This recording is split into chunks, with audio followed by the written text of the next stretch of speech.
출애굽기 2장 18절에서 22절입니다. 그들이 아버지 러우엘에게 돌아갔을 때에 아버지가 그들에게 물었다. 너희가 오늘은 어떻게 이렇게 일찍 돌아왔느냐? 그들이 대답하였다. 어떤 이집트 사람이 목자들의 손에서 우리를 구하여 주고 우리를 도와서 물까지 길어 양떼에게 먹였습니다. 아버지가 딸들에게 말하였다. 그 사람이 어디에 있느냐? 그런 사람을 그대로 두고 오다니 어찌 그럴 수가 있느냐? 그를 불러다가 음식을 대접해라. 르우엘은 모세가 기꺼이 자기와 함께 살겠다고 하므로 자기 딸 십부라를 모세와 결혼하게 하였다. 모세가 아들을 낳으니 십보라가 아들을 낳으니 모세는 내가 낯선 땅에서 나그네가 되었구나 하면서 아들의 이름을 게르솜이라고 지었다. 아멘. 18절에 그 딸들의 아버지는 어떻게 이렇게 일찍 왔느냐? 19절에 어떤 이집트 사람이 목자들에게서 우리를 구해주고 도와주었다고 했습니다. 가장인 아버지에게 딸들이 그날 있었던 일을 보고했습니다. 이런 보고로 인해서 아버지의 지시를 들을 수 있었습니다. 딸들이 생각지 못한 것을 노인이 지시했습니다. 이런 점에서 노인들의 설계가 필요합니다. 지금도 젊은 사람들이 잘하는 것이 있고 어르신들이 잘하는 것이 있습니다. 대체로 컴퓨터나 스마트폰을 만지고 다루는 것은 젊은 사람한테 배워야 됩니다. 또 어르신에게 배울 것도 있습니다. 전에 전력 부족으로 정전 사태가 일어났습니다. 퇴직한 분들을 다시 불러서 일을 하게 해서 그 후 전력난을 잘 극복했습니다. 젊은 사람과 노인의 지혜를 모아서 겨울을 잘 넘겼습니다. 청년과 노인이 서로를 인정하고 각자의 장점을 살려서 서로 협력하고 당면 문제를 해결해야 합니다. 상호 존중을 바탕으로 해서 협력해야 합니다.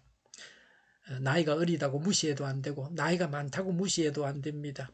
서로 존중해야 합니다. 20절에 아버지가 딸들에게 말하였다. 그 사람이 어디에 있느냐? 그런 사람을 그대로 두고 오다니 어찌 그럴 수가 있느냐? 그를 불러다가 음식을 대접해라고 했습니다. 은혜를 갚을 줄 아는 사람이 되어야 합니다. 남의 호의에 대해서 감사하고 보답해야 합니다. 이것이 사람의 도리입니다. 은혜에 보답하는 것이 사람다운 것입니다. 모세가 이 집에 거하게 되는 첫 시작이었습니다. 사실은 르우엘의 문제가 해결되어졌습니다. 좋은 사위를 얻어서 딸을 시집 보내는 문제가 해결되었습니다. 모세와 십보라는 맞선을 보고 혼인을 한 것이 아닙니다. 연애 결혼을 한 것도 아닙니다. 이렇게 모세가 르우엘의 집에 와서 식사 대접을 받고 그 집에 살면서 혼인하게 되었습니다. 제가 아는 어떤 분은 아들 이름이 모세입니다. 모세라는 이름을 흔하게 볼 수 있습니다. 모델로 삼고 닮아가는 삶을 살아라고 부모가 그렇게 이름을 지어 주었습니다. 성경에서 본받을 만한 인물 중에 한 사람이 모세입니다. 성경에 나오는 가장 훌륭한 인물 중에 한 명이 모세입니다. 변화산상에서 예수님을 만난 사람이 모세입니다. 이런 좋은 사람을 사위로 얻었으니 르우엘은 복을 받았습니다. 오늘날도 딸들을 두고 있는 부모들은 이런 사위감을 얻으려고 두리번거립니다. 어디 이런 사위감이 있나 하고 말입니다. 우리 교회에 속한 모든 가정들이 좋은 사위와 며느리를 얻기를 바라고 기도합니다. 아주 중요한 일입니다. 르우엘의 가정에는 장성한 남자가 없어서 어려웠습니다.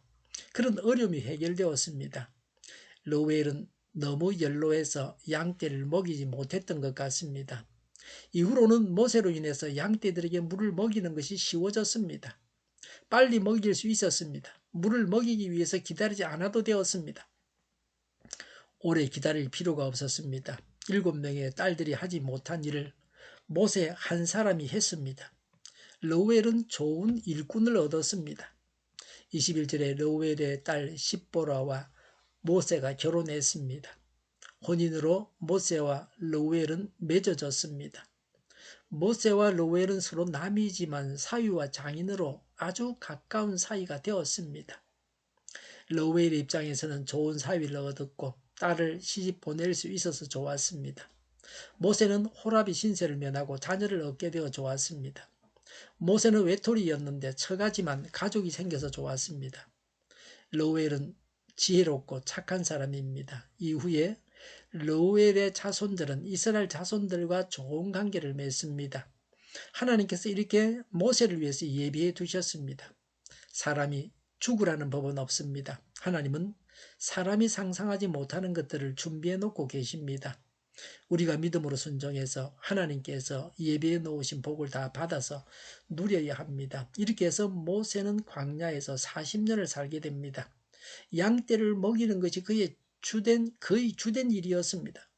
모세는 전반기 40년은 화려했고 최고의 교육을 받았습니다. 그러나 강야 40년은 고독하고 외로웠습니다.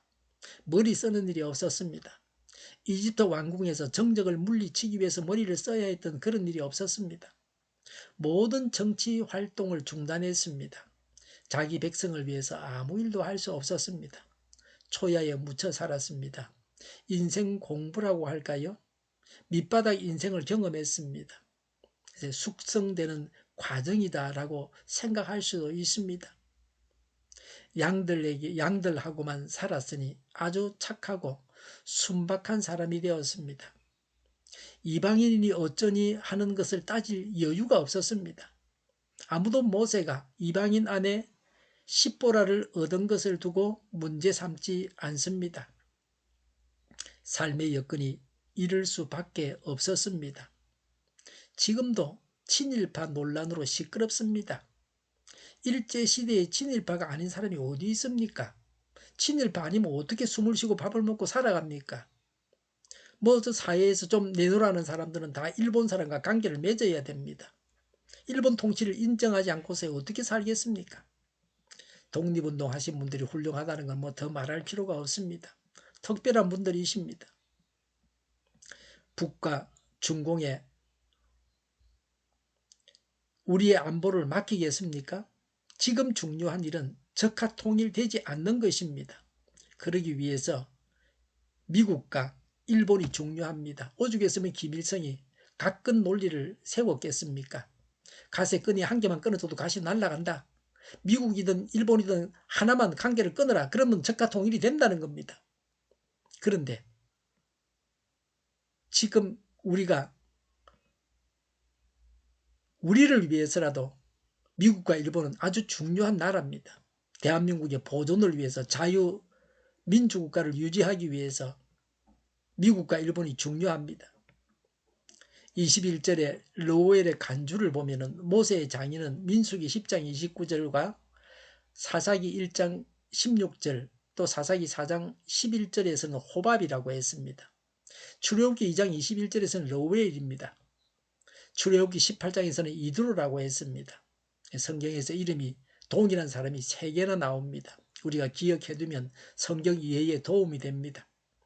22절에 십보라가 아들 게르솜을 낳았습니다. 낯선 땅에서 나그네가 되었습니다. 아들의 이름이 모세의 신세타령이었습니다. 모세의 한이 맺혀 있는 말입니다. 왕자에서 촌부로 떨어졌으니 얼마나 처량했겠습니까? 이렇게 해서 모세는 대를 이어갔습니다. 아이를 낳는 때를 놓치면 안 됩니다. 자녀를 낳고 대를 잇는 일은 중요한 일입니다. 하나님의 뜻이기도 합니다. 부모님의 뜻이기도 하고요. 요새 우리 사회는 만혼입니다. 50살에 결혼하기도 합니다. 초등학생 때 우리 교회에서 축구했던 청년을 며칠 전에 만났습니다. 나이가 몇 살이냐고 물으니까 30살이라 그랬습니다. 제가 노총각이네라고 했더니 걱정하는 표정이 하나도 없고 농담하는 것처럼 그렇게 듣고 있었습니다. 30세는 결혼할 나이라고 생각도 하지 않는 것 같았습니다.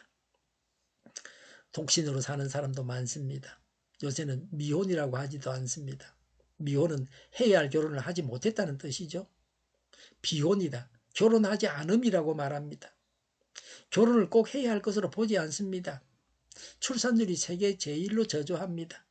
아이를 제때 낳아야 합니다. 우리나라 인구가 줄어들고 나라가 없어지게 되었습니다.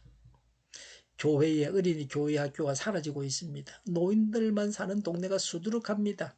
아이를 낳도록 아이 낳는 사람이 살아갈 만한 그런 여건을 갖춰줘야 됩니다. 그것을 최우선적으로 하고 자녀를 낳게 해야 합니다. 안 낳는 사람은 분리하고 자녀를 낳아야 또 많이 낳아야 유리하게 그렇게 만들어줘야 합니다. 받은 은혜에 감사하고 보답해야 합니다. 하나님께서 예비하신 배필과 혼인해야 합니다. 부부도 그러하고 모든 인간관계에서 서로 돕고 살아야 합니다. 제때에 혼인하고 자녀를 많이 낳아서 번성해야 합니다. 기도하겠습니다. 받은 은혜에 대해서 감사하고 보답하겠습니다. 서로 돕고 혼인하고 자녀를 낳고 그래서 번성하게 하여 주시옵소서. 자손이 번성해지게 하여 주시옵소서. 오늘보다 내일이 더 낫게 하옵소서. 교회가 분열되지 않고 하나가 되게 하여 주시옵소서. 모든 언론이 제 역할을 다하게 하여 주시옵소서. 정의가 강물처럼 흘러가게 하여 주시옵소서. 하나님을 대적하는 법을 만들지 않게 하시며 있어야 할 법을 폐기하지 않게 하시며 있어서는 안 될 법을 만들지 않게 하여 주시옵소서. 선거 부정이 없게 하시고 부정선거 시비마저 없게 하여 주시옵소서. 코로나가 물러가고 전 세계적으로 백신을 신속하게 대량 생산해서 충분히 공급하고 먹는 백신, 피부에 붙이는 백신, 코에 뿌리는 백신이 나와서 모두가 백신의 혜택을 보고 지독한 변이가 나오지 않게 하여 주시옵소서. 코로나로 돈을 번 제약회사들이 회개하고 그래서 치료제가 저렴해지고 오미크론 유행을 잘 견뎌내고 잘 이겨내고 갇힌 생활이 끝나게 하여 주시옵소서.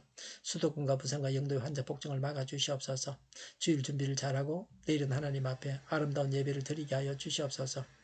우리 동일교회가 만군운집하게 하여 주시옵소서. 예수 이름으로 명하노니 모든 병만은 물러가고 몸의 모든 부분들은 온전하게 될지어다. 신유의 기적을 베푸셔서 지금도 저희의 질병을 고쳐 주시옵소서. 코로나로 신음하는 모든 자들을 고치시고 온전케 하여 주시옵소서. 저희와 교회와 나라의 민족을 불쌍히 여겨 주시옵소서. 잘못된 것을 제거해서 성결하게 하여 주시옵소서. 교회와 나라의 지도자복을 허락하여 주시옵소서. 하나님께서 기뻐하시는 교회와 나라가 되게 하여 주시옵소서. 늘 맑은 공기를 마실 수 있게 하여 주시옵소서. 공부하는 학생들에게 지혜를 다하셔서 앞서가게 하시며 합격의 영광을 누리게 하여 주시옵소서. 오늘도 하나님 안에서 차고 넘치는 삶, 복된 삶을 살게 하여 주시옵소서. 감사와 찬양을 주님께 돌려드리며 예수님의 이름으로 기도하옵나이다. 아멘.